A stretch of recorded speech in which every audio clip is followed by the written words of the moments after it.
ஏழை குழந்தைகளின் அடிப்படை கல்விக்காக உதவ singleteachersschools.org இணையதளத்தை தொடர்பு கொள்ளுங்கள். முருக பக்தர்கள் மாநாடு ஜூன் 22 மதுரையில்.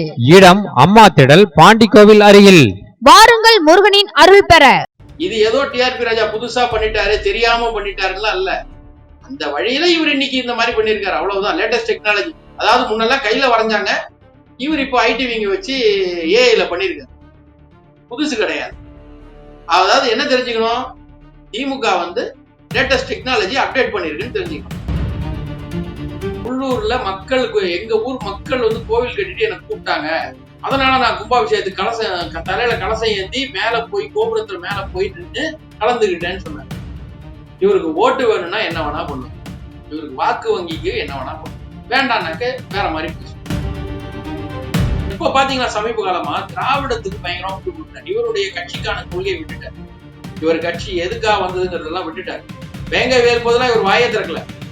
ஆனா இப்போ திராவிடத்துக்கு முட்டு கொடுக்குற மாதிரி இந்த மதத்தை அழிக்கணும், இந்த ஜாதியை ஒழிக்கணும், இதெல்லாம் நிறைய பேசுறாங்க. திரைப்படத்துல விவேக் அவர் அந்த வெயிட் இதெல்லாம் தம்புஸ் எல்லாம் வச்சிருப்பாரு. அந்த பாட்டி வந்து என்ன சொல்லுவாங்க, போற போடா அடுத்துட்டு போயிடுவாங்க. அந்த மாதிரி இவரை வந்து நம்ம என்ன பண்ணலாம்னா, ஓகே முடிச்சிட்டீங்களா, சரி சார் போங்க, டிராமா முடிச்சு அடுத்த டிராமா போனோம்ட்டு கடந்து போயிடும். நாங்க என்ன கேட்கிறோம், அந்த ஸ்வஸ்திக்கு யாரோடதுங்க, எந்த காலம் கொடுங்க, டேட்டிங் பண்ணலாம். ஸ்வஸ்திக் இல்லைங்க. அப்போ உங்க ரிப்போர்ட்ல ஃபர்ஸ்ட் இருந்த ஸ்வஸ்திக் சிம்பிள்னு நீங்க சொன்னது எதை சொன்னீங்க? அப்போ நீங்க எதையும் மறைக்கிறீங்க. தொல்லியல் ஆராய்ச்சி 2011 வரைக்கும் இவங்க மாநில ஆட்சி, 2013 வரைக்கும் இவங்க கூட்டாட்சி, மத்தியில திமுக காங்கிரஸ் கூட்டாட்சி.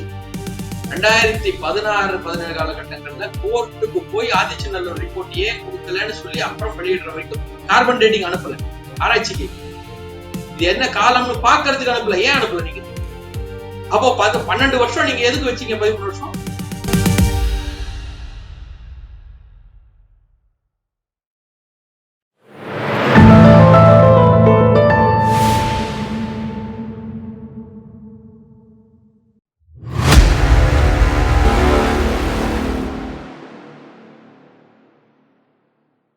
தாமரை டிவி நேயர்களுக்கு அன்பான வணக்கம். இன்று நமது நேர்காணலில் சிறப்பு விருந்தினர் அரசியல் விமர்சகர் கார்த்திக் என் சுவாமி அவர்கள் நம்மோடு இணைந்திருக்கிறார். சார் வணக்கம் சார்.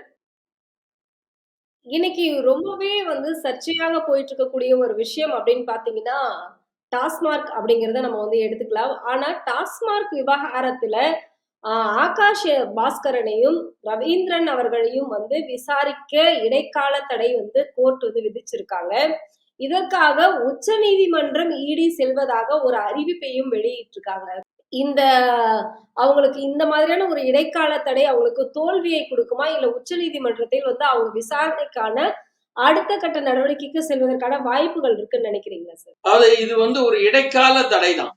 இது வந்து பின்னடைவெல்லாம் கிடையாது. முதல்ல நம்ம அப்படிதான் பார்க்கணும். ஏன்னா பின்னடைவு கிடையாது எந்த தீர்ப்புமே.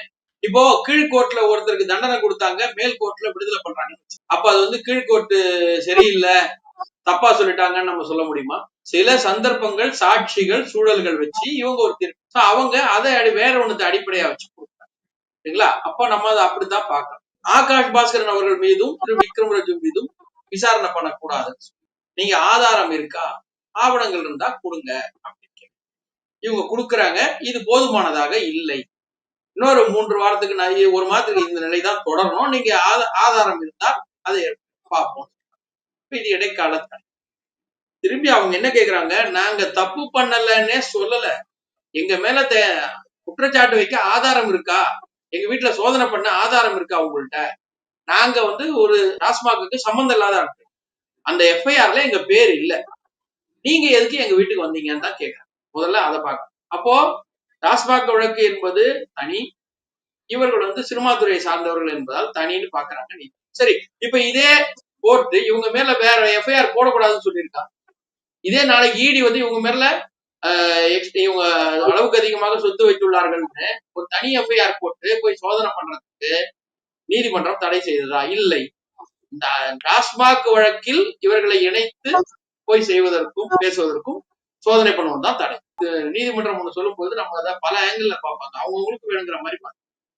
இது அவர்கள் வந்து தங்களுடைய சார்பில் வெற்றி சொல்லலாம். ஆனா இது வந்து ஒரு இடைக்கால நிலை. இது மீண்டும் மாறும். நாளைக்கே வேற ஒரு பேப்பர் மாறும். அவ்வளவு. இப்போ இந்த டாஸ்மார்க் விவகாரத்தில் வந்து ஒவ்வொருவராக வந்துகிட்டே இருக்காங்க. அடுத்தடுத்துன்னு. இப்போ இந்த 17ஆம் தேதி கோர்ட் கோடை விடுமுறைக்கு அப்புறம் வரும்பொழுது ஒரு நல்ல ஒரு தீர்ப்பாக கிடைக்கும் அப்படின்னு எதிர்பார்த்த நிலையில, அமலாக்கத்துறைக்கு இவ்வளவு கால அவகாசங்கள் கிடைத்தும் ஏன் அவங்களுடைய ஆவணங்களை சமர்ப்பிக்கல அப்படிங்கிற ஒரு கேள்வி எழும்புது இல்லையா? கண்டிப்பா அது பின்னடைவுன்னு பார்க்க முடியாது. ஏன்னா அவங்க என்ன சொல்றாங்கன்னா, இவர்கள் எல்லாம் ஒரு நண்பர்கள் வட்டாரத்தில் இருந்தவர்கள். இவர்கள்கிட்ட இருக்குன்னு தான் நாங்க போனோம். ஆதாரங்களை எடுத்திருக்கோம். அதை விசாரணை பண்ணணும். ஒரு வீட்ல இருந்து ஒரு யூஎஸ்பி எடுக்கிறாங்கன்னு சொன்னா அதுல உள்ள டேட்டா உடனே ஓபன் பண்ண முடியாது. செக்யூர்ட் இருக்கும். அதை ஓபன் பண்ணா இப்போ உதாரணத்துக்கு என்னுடைய யூஎஸ்பி ஓபன் பண்றாங்க. நான் இளையராஜா பாடல்கள்னு ஒரு 50 பாடல்கள் வச்சிருப்பேன். அது எல்லாமே இளையராஜா பாடலா தெரியாது. 50ஐயும் போட்டு கேட்கணும். அப்ப ஏன்னா ஒரு ஆடியோக்கு நான் வேற பேர் கூட வைக்கலாம். என்னால முடியும். அப்போ அமலாக்கத்துறை எடுத்துட்டு போன ஆதாரங்களை தேடுறதுக்குள்ள படிப்பாங்க. அவங்களுக்கு டைம் ஆகும். எல்லாத்தையுமே தேடி ரெஃபர் பண்ணி இது எதையும் மேட்ச் பண்ணி பாக்குறதுக்குலாம் சமயம் எடுக்கும். இவங்க என்ன கேக்குறாங்க, எங்களுக்கு சம்பந்தம் இல்லாம ஏன் எடுத்து இப்ப கோர்ட் என்ன சொல்றது, சரி அவங்கள்ட்ட எடுத்து திருப்பி எந்த சேதாரமும் பண்ணக்கூடாதுன்னு சொல்றாங்க. காப்பி எடுக்கக்கூடாதுன்னு சொன்னாங்க. ஒரு பேப்பர் ஜெராக்ஸ் எடுத்து வச்சுக்கிட்டு நீங்க அதை உட்கார்ந்து விசாரணை பண்ணுங்க, ஆதாரத்தோட வாங்க, இப்படிதானே சொல்றாங்க. அந்த சாட்சிகளை சேதாரம் செய்யாமல் அவர்களுக்கு திருப்பி தர வீட்டு இருந்து சீல் எடுத்துருங்க, இவ்வளவுதான்.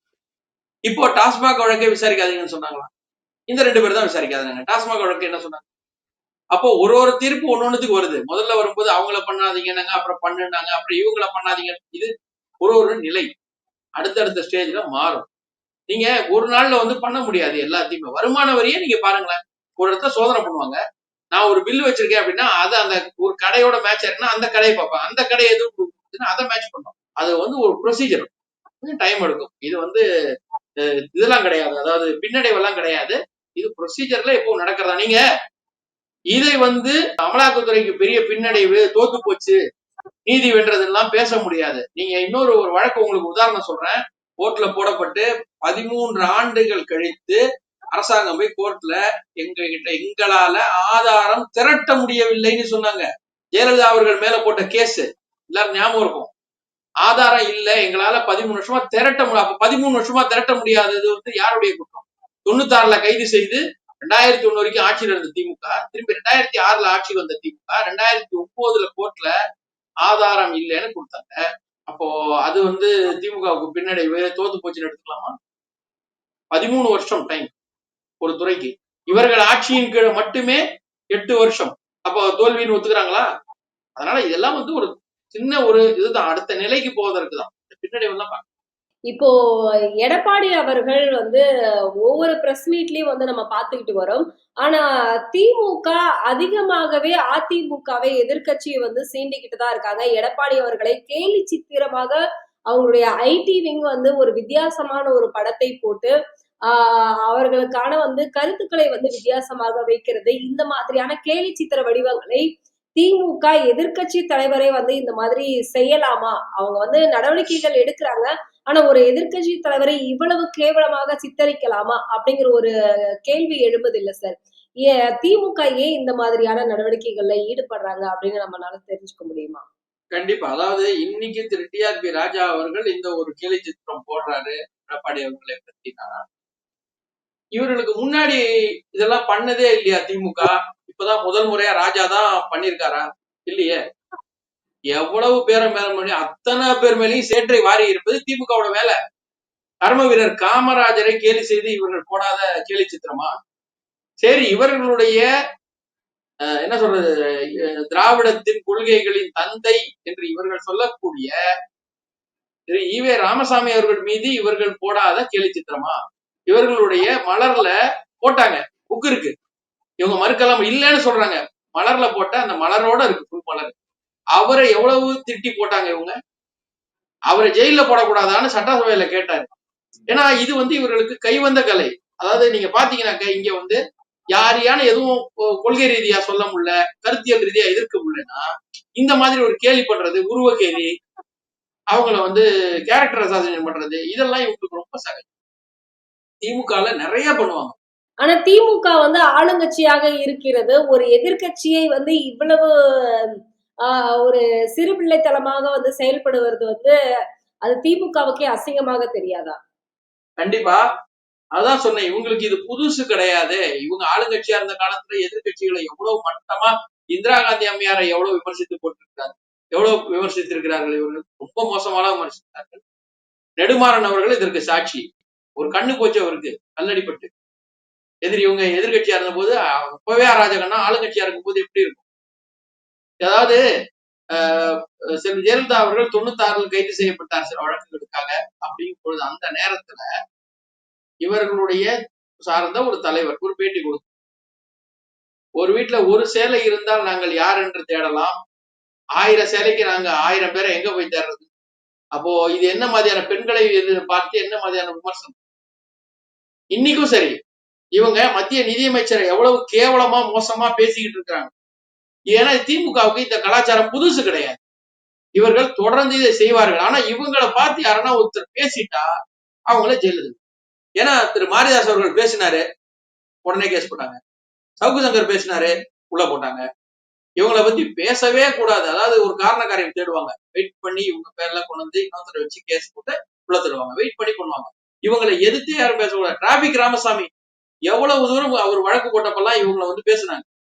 போட்ட கேஸ வாபஸ் வாங்கி கலைஞர் அவர்கள் இறப்பும் போது அவர் தான் உதவினாரு. நல்ல மனிதர், அவர் உதவிட்டு போயிட்டார் இவங்களுக்கு. ஆனா இவர்கள் எவ்வளவு கேவலமாக எல்லாரையும் பேசுவாங்கிறது இவருடைய கார்ட்டூன் அந்த இதை வந்து எல்லாருக்குமே தெரியும். காமராஜர் அவர்களை எவ்வளவு கேவலமாக சித்தரித்து போட்ட கார்ட்டூன்ஸ். அப்போ இது ஏதோ டிஆர்பி ராஜா புதுசா பண்ணிட்டாரு, தெரியாம பண்ணிட்டாருலாம் இல்ல. அந்த வழியில இவர் இன்னைக்கு இந்த மாதிரி பண்ணிருக்காரு. அவ்வளவுதான். Latest technology. அதாவது முன்னெல்லாம் கையில வரைஞ்சாங்க, இவர் இப்போ ஐடி விங்க வச்சு ஏஐல பண்ணிருக்காரு. புதுசு கிடையாது. அதாவது என்ன தெரிஞ்சுக்கணும், திமுக வந்து லேட்டஸ்ட் டெக்னாலஜி அப்டேட் பண்ணிருக்குன்னு தெரிஞ்சுக்கணும். அதுதான் இவங்களுடைய இந்த ஒரு இது குணம். மாற்ற முடியாது. நீங்க எவ்வளவு பண்ணாலும் அந்த காழ்ப்புணர்ச்சியை வந்து வெளிப்படுத்துற விதங்கள், கேரக்டர் அசாசினேஷன், இது வந்து இவங்களுக்கு தொடர்ச்சியா பண்ணிட்டு தான் இருக்கும். இப்போ திருமாவளவன் பத்தி வந்து நம்ம நிறைய விஷயங்கள் வந்து பார்த்துட்டு வரோம். அவர் வந்து பேசக்கூடிய விஷயங்களையும் நம்ம கேட்டுக்கிட்டு தான் வரோம். ஆனா திருமா அவர்கள் கோவில்களில் ஆபாச சிலைகள், ஆபாச பொம்மைகள் இருக்கு அப்படின்னு பேசினத நம்ம என்னைக்குமே மறக்க முடியாது. அப்படி பேசக்கூடிய ஒருத்தர் எதுக்காக கோயிலுக்கு போகணும்? கோயிலுக்கு போயிட்டு அந்த திருநீரை நெற்றியில் வைத்துவிட்டு, அழைத்துவிட்டு ஒரு ஃபோட்டோவுக்கு வந்து போஸ் குடுக்கறது. இதெல்லாம் வந்து என்ன மாதிரியான ஒரு நடவடிக்கைகளை காட்டுது? இதுக்கு தான் இந்த ம் கட்சியினுடைய மதுரை மாவட்ட தலைவர் சொல்லியிருக்காரு. சோலைக்கண்ணன் அவர்கள், "எதுக்காக நீங்க கோயிலுக்கு போனீங்க?" அவர் வந்து வேற மாதிரியான ஒரு வார்த்தைய சொல்லி, "எதுக்கு கோயிலுக்கு போகணும்? அந்த பொம்மைகள் அங்க இருக்குன்னு சொன்ன நீங்க எதுக்கு அத பார்க்கறதுக்கு போனீங்க?" அப்படின்னு ஒரு கேள்வி எழுப்பியிருக்காரு. இது நியாயமாக பார்க்கப்படுது இல்லையா? இல்ல நீங்க கேட்ட கேள்வி வந்து அவரை நோக்கி அந்த கேள்வி கேட்டிருக்க வேண்டாம்னு தான் நான் கோயிலுக்கு போனீங்கன்னு இல்ல. ஏன் திருநீரை அழித்தாருன்னு அவரை கேட்டிருக்க வேண்டாம். ஏன்னா ஏன் வச்சாருன்னு தான் கேட்கணும். ஏன் வச்சாருன்னு கேட்கணும். அவர் அழிச்சாருன்னு கேட்க கூடாது. ஏன் வச்சீங்க முதல்ல, அதான் கேட்கணும். இல்ல அந்த கேள்வி சோலைக்கண்ணன் கேட்டிருக்காரு. "எதுக்கு அங்க போனீங்க? முதல்ல வச்சீங்க? எதுக்கு அந்த கோயிலுக்கு போனீங்க?" சரியான கேள்வி. என்னன்னு பாத்தீங்கன்னா, தேர்தல் நேரத்துல சிதம்பரம் கோவில்ல இவரை பூர்ணகுமம் கொடுத்து வரவேற்பு கொடுத்த போது போனாரு. அதே மாதிரி உள்ளூர்ல மக்களுக்கு எங்க ஊர் மக்கள் வந்து கோவில் கட்டிட்டு என்ன கூப்பிட்டாங்க, அதனால நான் கும்பாபிஷேகத்துக்கு கலசம் தலையில கலசம் ஏந்தி மேல போய் கோபுரத்துல மேல போய் நின்று கலந்துகிட்டேன்னு சொன்னார். இவருக்கு ஓட்டு வேணும்னா என்ன வேணா பண்ணுவார். இவருக்கு வாக்கு வங்கிக்கு என்ன வேணா பண்ணுவார். வேண்டாம்னாக்க வேற மாதிரி பேசும். இப்போ இவர் வந்து இன்னைக்கு மட்டும்தான் அதை பேசுறாரா? தொடர்ச்சியா பேசிட்டு தான் இருக்காரு. ஆனா மக்கள் வந்து இவர் போற இடத்துல எல்லாம் வாங்க வாங்கன்னு கூப்பிடுறாங்க. யாருமே தடப்படாது. ஏன்னா யார் வந்தாலும் வைதாரையும் வாழ்விக்கும் வைகுண்டம்னு சொல்லுவாங்க. அந்த மாதிரி யார் வந்தாலும் கோவில்ல வாங்க வாங்கன்னு கூப்பிடுறதுதான் நம்ம பாரம்பரியம். கோவில்கள்ல பாரம்பரியம். திட்டினாரு பார்க்க மாட்டாங்க. நீங்க வந்து சாமி வாரீங்களா வாங்க. அதான் சொன்னேன். நானும் கூட சில இடங்கள்ல சொல்லியிருக்கேன், குறிப்பிட்டிருக்கேன். கலைஞர் அவர்கள் எவ்வளவு பெரிய நாத்திகவாதி எல்லாருக்குமே தெரியும். அவர் நாத்திகத்தை நிறைய பேசுவார். எல்லா கொள்கை ரீதியா அவர் ஸ்ட்ராங்கா பேசிட்டு இருந்தார். அவரு வேலூர் தங்க கோயில போய் சுத்தி பார்க்க போறாரு. யாரனா தடுத்தாங்களா? ஏன் போறீங்க உள்ள போறீங்க? தடுக்கல. அவர் வேலூர் கோவிலையும் உள்ள போய் சுத்தி பார்த்துட்டு கலை சிற்பங்கள்லாம் நல்ல கலை வண்ணத்துல நல்லா இருக்குன்னு சொல்லுவாரு. வெளியில வந்து உங்க ராமருக்கு பின்னாடி ஒளிவட்டம் இருக்கே, எதுக்கு டியூப்லைட் கேக்குறீங்க கோயில்? ஆனால் மக்கள் அவர்களை ஏற்றுக்கொண்டு பேசினார். அவர் சொல்லும் போது அப்படியே விட்டாங்க. இவரு பாத்தீங்கன்னாக்க எல்லா இடத்துலயும் இவரு என்ன சொல்றது, இன்னைக்கு வேணும்னா தேர்தல் நேரம் அப்படின்னா ஒண்ணு, தேர்தல் முடிஞ்சு போச்சுன்னா ஒண்ணு அப்படிங்கறது இவர் பண்ணுவார். இவர் எப்பவுமே என்ன பேசுறாரு, இப்ப பாத்தீங்கன்னா சமீப காலமா திராவிடத்துக்கு பயங்கரமா விட்டு கொடுத்தார். இவருடைய கட்சிக்கான கொள்கையை விட்டுட்டார். இவர் கட்சி எதுக்காக வந்ததுங்கிறதெல்லாம் விட்டுட்டார். வேங்க வேல் போதெல்லாம் இவர் வாயை திறக்கல. ஆனா இப்போ திராவிடத்துக்கு முட்டு கொடுக்குற மாதிரி இந்த மதத்தை அழிக்கணும், இந்த ஜாதியை ஒழிக்கணும், இதெல்லாம் நிறைய பேசுறாரு. இந்த நேரத்துல இவரு உள்ள போயிட்டு வெளில வந்தாருங்கிறதோட விட்டுருந்தா அந்த இடத்துல எதுவுமே செல்ஃபி எடுக்கிறான். அது நல்லா அவர் கான்சியஸா தான் பண்ணிருக்காரு. தெரியாம பண்ணிட்டாரு, நான் 1/2 மணி நேரம் வைத்திருந்தேனே, இதெல்லாம் கிடையாது. செல்ஃபி எடுக்கிறாங்க. செல்ஃபி எடுக்க கூட நிக்கிறவங்க எல்லாம் திருநீர்வச்சு. அவங்க எல்லாருமே ஆன்மீக பக்தர்கள், உள்ள கோயிலுக்கு வந்தவங்க தான். இவர் கூட போட்டோ எடுக்க கரெக்டா இவர் பார்த்து அதுலயே மொபைல பார்த்து அழிச்சு. ஏன்னா நீங்க நல்லா புரிஞ்சுக்கணும், அது போட்டோ எடுத்தா ஒரு 10 வருஷம் 20 வருஷம் கழிச்சு கூட அதை எடுத்து காட்டலாம். பாரு இவர் வச்சிருக்காருன்னு. அவர் எந்த இடத்துலயும் வரலாற்றுல தன்னுடைய பதிவுல வந்துடக்கூடாதுங்கிறதுக்காக தான் அதை பண்ணிருக்காரு. ஏன்னா நாளைக்கு ஒரு 10 வருஷம் கழிச்சு அன்னைக்கு பாருங்க இவர் கூட போட்டோ எடுத்துட்டு போது இவர் திருநீர் வச்சிருந்தாருன்னு வச்சுங்களேன், இவரோட வாக்கு வங்கி பாதிக்கும். அப்ப அது கூடாது, அரசியல்ல அது கூடாது. இந்துக்களுடைய வாக்கு வேண்டாமா? இல்ல அப்படி இல்லைங்க. எல்லா இந்துக்களும் தான் பேச முடியாது. இவருக்கும் ஒரு வாக்கு வங்கி இருக்கிறது. கட்சியில் இருப்பவர்கள் இருக்கிறார்கள், திராவிட கட்சியில் இருப்பவர்கள் எல்லாருமே இருக்கிறாங்க, எல்லா மதத்தவரும் இருக்கிறாங்க. அதாவது தமிழ்நாட்டுல திராவிட அரசியல்னா என்ன? சாமியை திட்டணும், திட்டுனா திராவிட அரசு. இவங்களுக்கு சாமியை திட்டணும், சாமி இல்ல, கடவுள் இல்ல, நீங்க கும்பிடாதீங்க. இதுதான். நீங்க இங்க மதமே பார்க்க முடியாது. இவரு திராவிடத்தின் அடிப்படை கொள்கை இறை மறுப்பு. இப்ப இவரே இதே பாஜக கூட்டணியில இவரு எம்பியா இருந்தாரு 99 காலத்துல. அப்ப என்ன சொன்னாரு, நாங்கள் பாஜகவோட கூட்டணி அல்ல, திமுக தான் பாஜகவோட கூட்டணி, நாங்க திமுகவோட கூட்டணின்னு ஒரு புது வழக்கம் கொடுத்தாரு. அப்ப அன்னைக்கு இதே பாஜகவோட வெளில இருக்கீங்க, நான் வெளில வரேன்னு சொல்லல.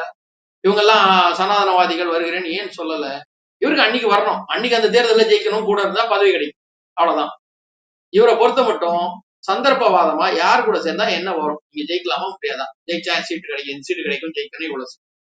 இவருடைய கணக்கு தேர்தல் கணக்கு.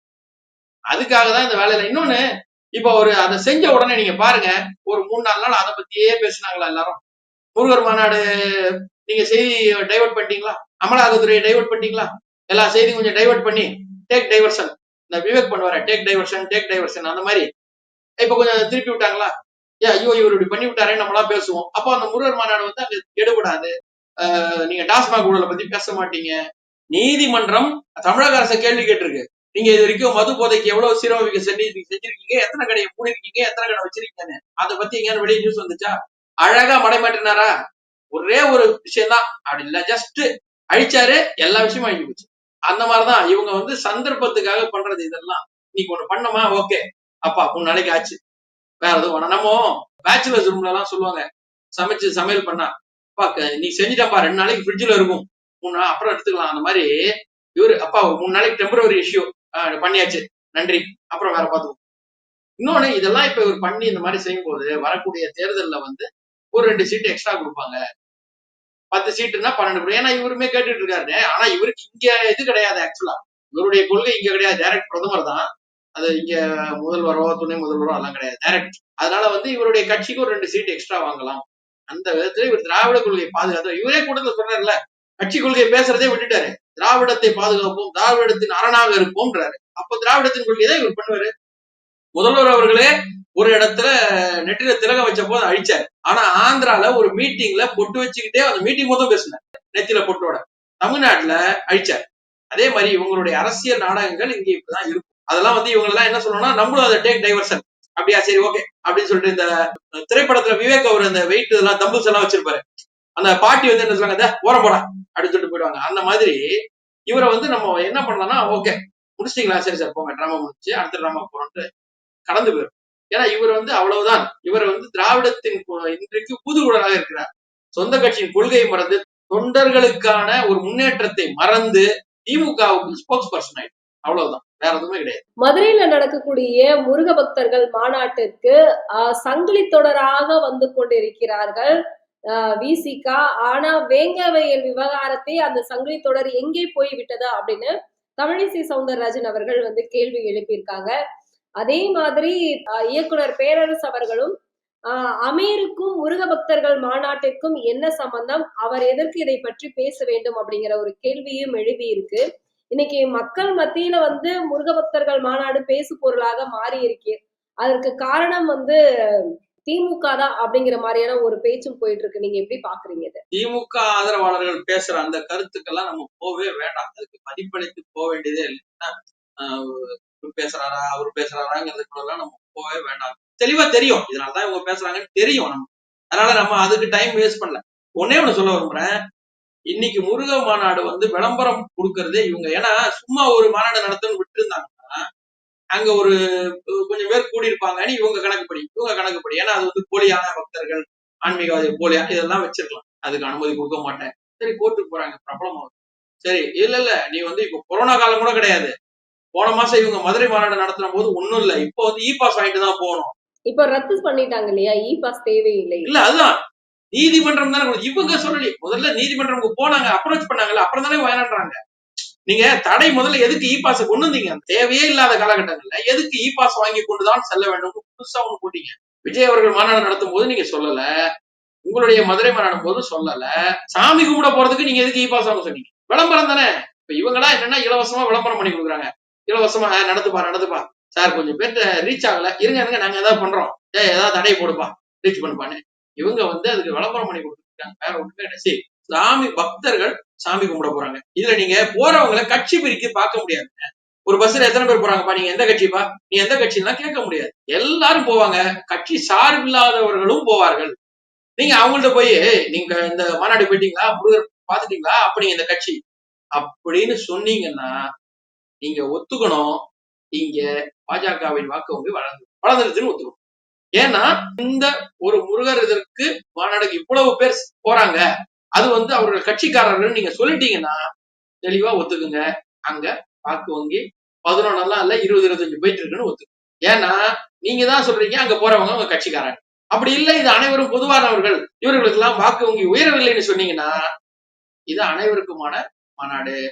எல்லாருமே சேர்ந்து நடத்துற மாநாடு. மக்கள் காசு கூட பண்றாங்க. இப்போ என்னை போல உங்களை போல பப்ளிக் வந்து 5 ரூபா 10 ரூபா எல்லாம் போட்டு பண்றாங்க. இவங்க சரி இது வந்து அரசியல் இது கட்சி வந்து வாக்கு வங்கி நடத்துது இவங்க வந்து அரசியலுக்காக பண்றாங்கன்னா போனமா நீங்க வந்து நடத்தின முருகர் மாநாடு எதுக்கு நீங்க எதுக்கு நடத்துறீங்க? அப்போ அரசியலில் ஆன்மீகம் வரக்கூடாதுன்னா நீங்க எதுக்கு வேல் எடுத்துட்டு முருகன் அவர்கள் வேல் எடுத்துட்டு வந்தாரு 2021 நீங்க உங்களுக்கு வெள்ளி வேல் கொடுத்தாங்க வேல் எடுத்துட்டு ஏன் எடுத்தீங்க? இப்ப நீங்க எதுக்கு போன மாசம் மாநாடு முருகர் இது நடத்துறீங்க? நாங்க நடத்திட்டோம் பாத்தீங்களா முருகர் பக்தர்கள் இது நீங்க அந்த மாநாட்டுல ஒருத்தர் கூட முருகரை பத்தியே பேச முருகரை பத்தி ஒரு வரலாறு ஒரு புராணம் அதான் சொல்லிட்டு இருந்தேன். திருமுருகாற்றுப்படை அங்க படிச்சிருப்பாங்களா? ஒருத்தர் படிச்சிருப்பாங்களா? எங்க பேசுறாங்க முருகரை பத்தி? நக்கீரரை பத்தி பேசுறாங்களா? பேசலையே. அப்போ எந்த இடத்துலயுமே நீங்க இறைவனை பத்தி பேசல. உங்களை பத்தி புகழ்ந்துகிட்டீங்க. அருமையாக நடத்தினார் அண்ணா அருமையா பண்ணார் இதையே பேசுறதுக்கு நீங்க ஒரு மாநாடு வச்சுக்கிட்டீங்க. ஆனா அது வந்து பார்க்க போனா நாங்க கூட கிரெடிட் எடுத்துக்கலாம். ஏன்னா கார்த்திகேயன் முருகர் என்ன பத்தி தான் பேசுறாங்க கார்த்திகேயன் மாநாடு என்ன பத்தி பேசுறாங்கன்னு சொல்லிட்டு நானும் சொல்லிக்கலாம். அதனால அந்த மாதிரிதான் இவங்க நடத்துறாங்க. அதாவது அந்த முருகர் அப்படிங்கிற பேர்ல இவங்க போலித்தனமா பண்ணது இன்னைக்கு பொதுமக்கள் தானாக செல்வதற்கும் ஒரு வித்தியாசம் இருக்கு. நீங்க அரசு வந்து இதுக்கு நிதி ஒதுக்கி எல்லாம் பண்ணல. அறநிலையத்துறை சார்பா ஒரு கோவில் காசு எடுத்து அந்த விழா நடத்துனீங்க. முருகர் மாநாடு நீங்க நடத்துனீங்க. கோவில் காசு எடுத்து நீங்க எதுக்கு நடத்தணும்? மதச்சார்பற்ற அரசு நீங்க ஏன் நடத்துனீங்க? அப்ப நீங்க நடத்தும் போது அது வாக்கு வங்கி அரசியல் ஆகாதா? இவர்கள் நடத்தினா வாக்கு வங்கி அரசியலா? அரசியலில் ஆன்மீகம் பேரழிவு இவங்களுக்கு மட்டும் அப்ப உங்களுக்கு நீங்க நடத்துறீங்க? அரசு சார்பா எல்லா மதத்துக்கும் நீங்க நடத்திருக்கீங்களா? எல்லா மதத்துக்கும் நீங்க பொதுவா நடக்கிறீங்களா? ஒரு மதத்தை அழிப்பேன்னு துணை முதல்வர் சொன்ன போது இல்லப்பா நம்ம பொதுவானவர்கள் அப்படின்னு சொன்னீங்களா? நீங்களே அதையும் பேசுவீங்க, நீங்களே இதையும் பண்ணுவீங்க, மக்களை முட்டாளாக்குறதுக்கு நீங்க எல்லாம் பண்ணுவீங்க. மக்கள் பார்த்துட்டு இருப்பாங்க. அதெல்லாம் இன்னைக்கு முடியாது. மக்கள் தெளிவடைஞ்சிட்டாங்க. அனைவரும் இந்த முருகர் மாநாடுக்கு 6 படை வீடும் அங்க வச்சு வழிபடுங்க ஒரு இடத்துல வாங்கன்னு கூப்பிடுறது ஒரு மாநாடு. ஆன்மீக மாநாடு நடத்துறது வந்து நம்ம தமிழ்நாட்டு மண்ணுக்கு புதுசு. இது வந்து ஆன்மீக மண், ஆழ்வார்கள் மண், நாயன்மார்கள் மண். இது வந்து இப்படிதான் நடக்கும். அத்திவரதர் நடந்துச்சு இல்ல? அத்திவரதர் நடந்தது இல்ல? அன்னைக்கு எத்தனை பேர் இவங்களே பாஸ் வாங்கிட்டு போனாங்க? இவங்களே பாஸ் ஆகிட்டு எதுக்கு போனாங்க அன்னைக்கு? இப்போ போக கூடாதுப்பா யாரும் அரசியல் சொன்னாங்களா? அப்போ விருப்பப்பட்டவர்கள் செல்கிறார்கள், விருப்பம் இல்லாதவர்கள் போகல. அவ்வளவுதான். இவங்க எவ்வளவுதான் தடுத்தாலும் சரி. இன்னும் சொல்ல போனா புரட்சியாளர் அவர்கள் வார்த்தை சொன்னோம்னா 1000 கரங்கள் தடுத்துட்டாலும் ஆதவன் மறைவதில்லை தான். இது வந்து இவங்க என்ன பண்ணாலும் நடப்பது நடக்கும். மக்கள் ஒன்று கூடுவார்கள். அங்கே இறைவனின் அருள் கிடைக்கும். தமிழகத்திற்கு ஒரு விடிவெள்ளி பிறக்கும். இப்போ கீழடி விவகாரம் நீங்க கண்டிப்பா பார்த்திருப்பீங்க. இந்த கீழடி விவகாரத்தில் வந்து திமுக தான் இதை வந்து முன்னெடுத்து செல்கிறது. அத வந்து திமுக தான் வந்து மக்களுக்கு வெளிப்படையாக சொல்கிறதா அப்படிங்கிறது வந்து திமுக தான் எப்பவுமே இதுக்காக வந்து குரல் கொடுக்குது அப்படிங்கிற மாதிரி பேசுறாங்க. தமிழ் பாரம்பரியத்தை காப்பாத்துது அப்படின்னு சொல்றாங்க. அதிமுக இது வந்து அதிமுக ஆட்சி காலத்தில் தான் கொண்டு வந்தது அப்படின்னு சொல்லி 2 கட்சிகளுமே வந்து ஆளுங்கட்சி, எதிர்க்கட்சி 2மே வந்து கீழடி கீழடின்னு இந்த விவகாரத்தை பத்தியே பேசிட்டு இருக்காங்க. மக்களுக்கு என்னதான் சொல்ல வராங்க? அதாவது கீழடியில இவங்க பண்ண உள்ளடியை யாரும் சொல்றது? நீங்க தெளிவா புரிஞ்சுக்கணும். 16, 17 இதெல்லாம் வரும்போது அதிமுக ஆட்சி. 21 வரைக்கும் அவங்க தானே. அப்போ அடுக்கடுக்கா செய்யப்பட்டு வந்த போது அவங்க ஆட்சி. சரி, கீழடி வந்து தமிழர் இதை காப்பாற்ற வேண்டும். நீங்க நல்லா பார்க்கணும், புரிஞ்சுக்கணும். இவங்க கீழடி சம்பந்தமா எப்ப பேசினாலும் சரி, தமிழர்களின் கலாச்சாரத்தை ஒன்றிய அரசு ஏற்கவில்லை. சரி, ஏத்துக்கிட்டா இது திராவிட நாகரிகம். அது என்ன, திட்டும் போதெல்லாம் தமிழன் நல்லது வந்தா திராவிடம். நீங்க புரிஞ்சுக்கணும். இவங்க மட்டும் இல்ல, இவங்க முன்னோர்கள் எல்லாருமே ஒண்ணுதான். திட்டும் போதெல்லாம் தமிழனை விட்டு செல்கிறேனே, ஐயோ தமிழா நீ இப்படி ஆயிட்டியே, தமிழா போயிட்டியே, ஜெயிச்சுட்டா திராவிடம். சரி, கீழடி விவகாரத்தை வருவோமே. கீழடியில முதல்ல ஒரு ரிப்போர்ட் ஒண்ணு படிச்சேன், ஒரு ஆர்டிகல். அதுல ஃபைண்டிங்ஸ்ல ஸ்வஸ்திக் சிம்பல் இருக்குன்னு இவர் வந்து எவ்வளவு தூரம் அந்த கீழடிக்கான ரிப்போர்ட்டை பண்ணாங்க. 2016 பண்ணிட்டாங்க இல்லையா? 17, 21 வரைக்கும் அறிக்கை கொடுத்துருக்கணும்ல. சரி, அதுலயே என்ன சொல்றாரு, ஏர்லியஸ்ட் ரெஃபரன்ஸே 13th செஞ்சுரிங்கிறாரு. அந்த அறிக்கையில இருக்கு.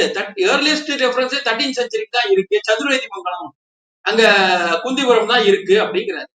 இதுவே வந்து 13th செஞ்சுரி தான் ஏர்லியஸ்ட் ரெஃபரன்ஸ்னா, நீங்க எதை வச்சு நீங்க வந்து கிமு 5 கிமு 6 எல்லாம் பேசுனீங்கன்னா, கார்பன் டேட்டிங் எல்லாம் நாங்க பண்ணிட்டோம், எல்லாமே பண்ணிட்டோம். சரி, அப்போ கடைசியா இது தமிழர் நாகரிகம்னு சொல்லுங்க, அரசு ஏற்று. நீங்க போய் திராவிட நாகரிகம்னா அரசு ஆதாரம். நீங்க திருப்பியும் இது திராவிட நாகரிகம், இது திராவிட நாகரிகம்னா, திராவிடம்னா ஆதாரம் கொடுங்க. இல்லங்க, கால்டுவெல் சொல்லிட்டாரு. கால்டுவெல் எப்ப சொன்னாரு? 150 வருஷம் முன்னாடி கால்டுவெல் சொல்லி இவங்க அப்புறம் வேற யார் சொன்னா? இல்லங்க, கால்டுவெல் தான் சொன்னார். ஒரு வரலாற்று ஆய்வுக்கு 150 வருஷம் முன்னாடி வந்த ஒரு புக்கை நீங்க எதுவும் சொல்லுவீங்களா? திராவிடம் தமிழர்னு சொல்லுங்க. நம்ம திருப்பி கேட்கிறோம். அது தமிழர் நாகரிகம், தமிழ் மண்ணுன்னு சொல்லுங்க. அது அங்கீகாரம் கிடைச்சிருக்கும். சிந்து சமவெளி நாகரிகம் என்பதும் திராவிட நாகரிகம் என்பதும் ஒண்ணுதான். அது அங்க இருந்த அந்த எழுத்துக்கள் இங்க பிராமி எழுத்துக்கள் கிடைத்தது, தமிழ் பிராமி எழுத்துக்கள் கிடைத்தது. அதனால இது வந்து சிந்து சமவெளி நாகரிகத்துக்கு அந்த முற்பட்டது. நம்ம திருப்பி ஒன்னு கேட்கிறோம் எப்பவுமே, அதை தமிழ் எழுத்துக்கள் என்று சொல்லுங்கள். அப்ப தமிழ் எழுத்துக்கள் நீங்க ஒரு இடத்துல கூட ஏன் உங்களுக்கு சொல்ல வரல? மற்ற இடத்துல தமிழ் தான் பேசணும், தமிழ் தான் சொல்லணும்னு மேடைக்கு மேடை சொல்றீங்கல்ல, இதை ஒரே ஒரு இடத்துல தமிழ் எழுத்துக்கள்னு சொல்லுங்க. நீங்க சொல்ல உங்களுக்கு இல்ல, மனசு வரல. தமிழர் நாகரிகம் தமிழ் எழுத்துக்கள்னு உங்களுக்கு சொல்லவே மனசு வரல. சரி, அந்த நான் திருப்பி ஒரே ஒரு கேள்விதான் சிம்பிளா கேட்கிறேன். முதல்ல இருந்த நோட்ல திரு மாஃபாய் பாண்டியராஜன் அவர்களுடைய பேட்டி உங்களுக்கு நினைவிருக்கலாம். அங்கே ஒரு சின்னம் கிடைத்தது, மத சின்னம்னு சொன்னாரு. அதுக்கப்புறம் அதை பத்தி அடுத்த ரிப்போர்ட்ல இல்ல. அப்ப அந்த ஃபைண்டிங்ஸ் எங்க போச்சு? ஏன் மறைச்சீங்க? நீங்க எதை மறைக்க முற்படுகிறீர்கள்? அங்கேயிருந்து ஒண்ணு எடுத்தோம், முதல்ல காட்டுறீங்க, அதுக்கப்புறம் இல்ல இது அங்க இல்ல. அப்ப எதை நீங்க ஃபர்ஸ்ட் காட்டினீங்க? எது காட்டினீங்க? அங்கதான் பிரச்சனை. நாங்க என்ன கேக்குறோம், அந்த ஸ்வஸ்திக்கு யாரோடதுங்க, எந்த காலம் கொடுங்க, டேட்டிங் பண்ணலாம். ஸ்வஸ்திக் இல்லங்க. அப்ப உங்க ரிப்போர்ட்ல ஃபர்ஸ்ட் இருந்த ஸ்வஸ்திக் சிம்பிள்னு நீங்க சொன்னது எது? எதை சொன்னீங்க? அப்போ நீங்க எதையும் மறைக்கிறீங்க. மறைக்கும் பொழுது அங்க ஆர்கியாலஜி டிபார்ட்மெண்ட்ல கேள்வி கேட்கறாங்க. நீங்க ஒண்ணு கொடுத்தீங்க, ஒண்ணு அப்புறம் கொடுக்குறீங்க, எது இதோட காலம் என்ன, எப்படி எடுக்கிறீங்க? அப்போ கார்பன் டேட்டிங் பண்ணப்பட்ட நீங்க 21 வரைக்கும் நீங்க வந்து ஒண்ணுமே அறிக்கை கொடுக்காம நீங்க என்ன பண்ணீங்க? ஏன் இருந்தீங்க சும்மா? சரி, ஒரு அரசு அதிகாரி இதே போல முக்கியப்பட்ட ஒரு விஷயத்தை தேடி எடுத்து கொடுத்திருக்கிற ஒரு அதிகாரி, நீங்க ஒரு திராவிட இயக்க மேடையில போய் நின்றுட்டு எதுக்கு பேசுறீங்க? நாம இது திராவிடம் தான். நீங்க பொதுவா அரசு கிட்ட சம்பளம் வாங்குறீங்க, அரசாங்க சம்பளம் வாங்குறவர், நீங்க பொதுவானவரா இருக்கணும். ஒரு இயக்கத்துல போய் ஒரு இதுல போய் பேசக்கூடாது. நீங்க என்ன சொல்றீங்க? திக மேடைகள்ல அந்த திராவிட கட்சிகள் சார்ந்த மேடைகள்ல போயிட்டு இது திராவிட நாகரிகம் இல்லாத சரஸ்வதி நாகரிகத்தை பேசுகிறார்கள். நீங்க இல்லன்னு எப்படி சார்? நீங்க வந்து இல்லன்னு சொன்னா அதுக்கு ஆராய்ச்சி கொடுங்க, ப்ரூஃப் கொடுங்க. பண்ணீங்களா? ஆராய்ச்சி பண்ணீங்களா?